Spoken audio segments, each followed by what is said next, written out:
I will be making a relative motion orthosis.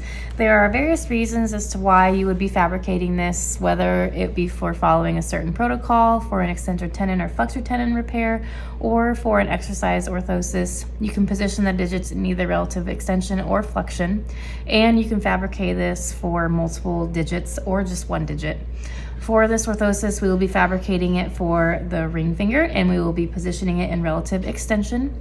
There's not a specific pattern for this orthosis. You just need a strip of material, and it needs to be anywhere from about 1/2 inch to 3/4 of an inch wide, give or take, depending on the size of the patient's hand and fingers. And for reference, this is the size material that I will be using for this patient's hand today.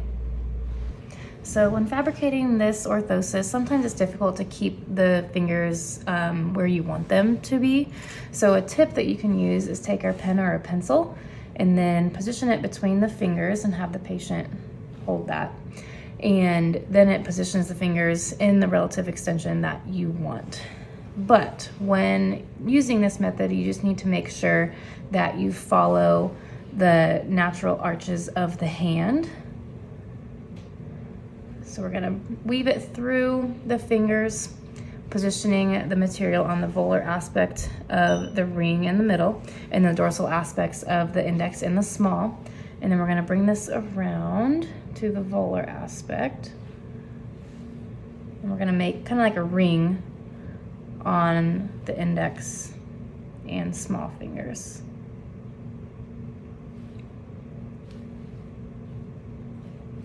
And if you want, you can come in and trim that. I'm gonna go ahead and wait to do that. And then when fabricating it, just make sure you get a little bit of pressure on the volar aspects, positioning the MPs in extension, that way they don't fall into flexion too much. And again, just make sure you follow the natural arches of the hand.